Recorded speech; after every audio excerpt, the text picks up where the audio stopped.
जय श्री कृष्णा, जय श्री राधे राधे। सभी भक्तों को प्यार भरा नमस्कार। भक्ति संसार यूट्यूब चैनल पर आप सभी का स्वागत है। आइए जानते हैं आज की वीडियो में देव उठनी एकादशी के व्रत की कथा के बारे में, जो कि कार्तिक मास में मनाई जाती है। आज देव उठनी एकादशी व्रत है, इसमें इस कथा का अध्ययन अवश्य करें। देवउठनी एकादशी के व्रत के संबंध में मुख्य रूप से 3 पौराणिक कथाएं प्रचलित हैं। तो आइए जानते हैं इन कथाओं के बारे में। पहली कथा के अनुसार एक राजा के राज्य में सभी लोग एकादशी का व्रत रखते थे। प्रजा तथा नौकर चाकरों से लेकर पशुओं तक को एकादशी के दिन अन्न नहीं दिया जाता था। एक दिन किसी दूसरे राज्य का एक व्यक्ति राजा के पास आकर बोला, महाराज कृपा करके मुझे नौकरी पर रख लें। तब राजा ने उसके सामने एक शर्त रखी कि ठीक है, रख लेते हैं, किंतु रोज तो तुम्हें खाने को सब कुछ मिलेगा, पर एकादशी को अन्न नहीं मिलेगा।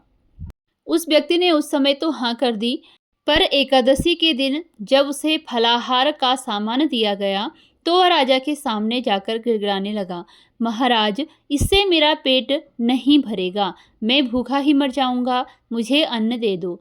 राजा ने उसे शर्त की बात याद दिलाई, पर वह अन्न छोड़ने को राजी नहीं हुआ। तब राजा ने उसे आटा, दाल, चावल आदि दिए। वह नित्य की तरह नदी पर पहुंचा और स्नान कर भोजन पकाने लगा। जब भोजन बन गया तो वह भगवान को बुलाने लगा, आओ भगवान, भोजन तैयार है। उसके बुलाने पर पीताम्बर धारण किए भगवान चतुर्भुज रूप में आ पहुँचे तथा प्रेम से उसके साथ भोजन करने लगे। तब भगवान भोजन करके अंतर्धान हो गए और वह अपने काम की ओर लौट पड़ा। 15 दिन बाद अगली एकादशी को वह राजा से कहने लगा कि महाराज मुझे दुगना सामान दीजिए, उस दिन तो मैं भूखा ही रह गया। राजा ने कारण पूछा तो उसने बताया कि हमारे साथ भगवान भी खाते हैं, इसलिए हम दोनों के लिए ये सामान पूरा नहीं होता। यह सुनकर राजा को बड़ा आश्चर्य हुआ। वह बोला, मैं नहीं मान सकता कि भगवान तुम्हारे साथ खाते हैं। मैं तो इनका इतना व्रत रखता हूँ, पूजा करता हूँ, पर भगवान ने मुझे कभी दर्शन नहीं दिए। राजा की बात सुनकर वह बोला, महाराज यदि विश्वास न हो तो साथ चलकर देख लें। राजा एक पेड़ के पीछे छिपकर बैठ गया। उस व्यक्ति ने भोजन बनाया तथा भगवान को शाम तक पुकारता रहा, परंतु भगवान न आए। अंत में उसने कहा, हे भगवान, यदि आप नहीं आए तो मैं नदी में कूदकर प्राण त्याग दूंगा। लेकिन भगवान नहीं आए। तब वह प्राण त्यागने के उद्देश्य से नदी की तरफ बढ़ा। प्राण त्यागने का उसका दृढ़ इरादा जान शीघ्र ही भगवान ने प्रकट होकर उसे रोक लिया और साथ बैठकर भोजन करने लगा। खा पीकर वे उसे अपने विमान में बिठाकर अपने धाम ले गए। यह देखकर राजा ने सोचा कि व्रत उपवास से तब तक कोई फायदा नहीं होता जब तक मन शुद्ध न हो। इससे राजा को ज्ञान मिला। वह भी मन से व्रत उपवास करने लगा और अंत में स्वर्ग को प्राप्त हुआ। आइए जानते हैं इसकी दूसरी कथा के बारे में। इस कथा के अनुसार एक राजा था। उसके राज्य में प्रजा सुखी थी। एकादशी को कोई भी अन्न नहीं बेचता था, सभी फलाहार करते थे। एक बार भगवान ने राजा की परीक्षा लेनी चाहिए। भगवान ने एक सुंदरी का रूप धारण किया तथा सड़क पर बैठ गए। तभी राजा उधर से निकला और सुंदरी को देख चकित रह गया। उसने पूछा, हे सुंदरी, तुम कौन हो और इस तरह यहाँ क्यों बैठी हो? तब सुंदर स्त्री बने भगवान बोले, मैं निराश्रित हूँ, नगर में मेरा कोई जान पहचान वाला नहीं है, किससे सहायता मांगूं? राजा उसके रूप पर मोहित हो गया था। वह बोला, तुम मेरे महल में चलकर मेरी रानी बनकर रहो। सुंदरी बोली, मैं तुम्हारी बात मानूंगी, पर तुम्हें राज्य का अधिकार मुझे सौंपना होगा। राज्य पर मेरा पूर्ण अधिकार होगा। मैं जो भी बनाऊंगी तुम्हें खाना होगा। राजा उसके सुंदर रूप पर मोहित था, अतः उसने उसकी सभी शर्तें स्वीकार कर ली। अगले दिन एकादशी थी। रानी ने हुक्म दिया कि बाजारों में अन्य दिनों की तरह अन्न बेचा जाए। उसके घर में मांस मछली आदि पकवाए तथा परोस कर राजा से खाने के लिए कहा। यह देखकर राजा बोला, रानी आज एकादशी है, मैं तो केवल फलाहार ही करूँगा। तब रानी ने शर्त की याद दिलाई और बोली, या तो खाना खाओ, नहीं तो मैं बड़े राजकुमार का सिर काट लूंगी। राजा ने अपनी स्थिति बड़ी रानी से कही तो बड़ी रानी बोली, महाराज धर्म न छोड़ें, बड़े राजकुमार का सिर दे दें। पुत्र तो फिर मिल जाएगा, पर धर्म नहीं मिलेगा। इसी दौरान बड़ा राजकुमार खेलकर आ गया। माँ की आंखों में आंसू देखकर वह रोने का कारण पूछने लगा तो माँ ने उसे सारी वस्तु स्थिति बता दी। तब वह बोला, मैं सिर देने के लिए तैयार हूँ, पिताजी के धर्म की रक्षा होगी, जरूर होगी। राजा दुखी मन से राजकुमार का सिर देने को तैयार हुआ तो रानी के रूप में भगवान विष्णु ने प्रकट होकर असली बात बताई। राजन, तुम इस कठिन परीक्षा में पास हुए। भगवान ने प्रसन्न मन से राजा से वर मांगने को कहा तो राजा बोला, आपका दिया सब कुछ है, हमारा उद्धार करें। उसी समय वहां एक विमान उतरा। राजा ने अपना राज्य पुत्र को सौंप दिया और विमान में बैठकर परम धाम को चला गया।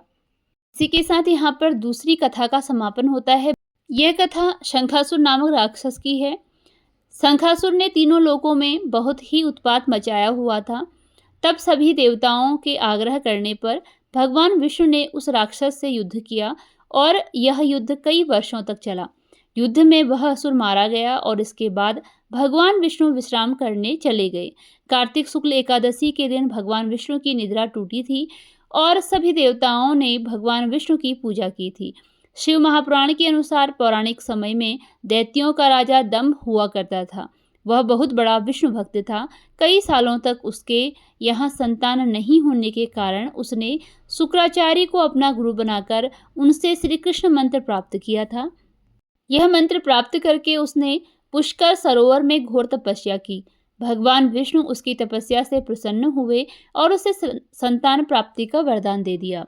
भगवान विष्णु के वरदान से राजा दंभ के यहाँ एक पुत्र ने जन्म लिया। इस पुत्र का नाम शंखचूर्ण रखा गया। बड़ा होकर शंखचूर्ण ने ब्रह्मा जी को प्रसन्न करने के लिए पुष्कर में घोर तपस्या की। उसकी तपस्या से प्रसन्न होकर ब्रह्मा जी ने उसे वरदान मांगने को कहा। तब शंखचूर्ण ने वरदान मांगा कि वह हमेशा अजर अमर रहे, न कोई भी देवता उसे मार सके। ब्रह्मा जी ने उसे यह वरदान दे दिया और कहा कि वह बद्रीवन जाकर धर्मध्वज की पुत्री तुलसी जो कि तपस्या कर रही है उससे विवाह कर ले। शंखचूर्ण ने वैसा ही किया और तुलसी के साथ विवाह के बाद सुखपूर्वक रहने लगा।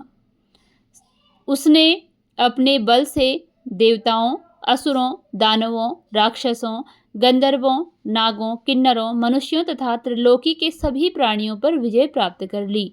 वह भगवान श्री कृष्ण का परम भक्त था।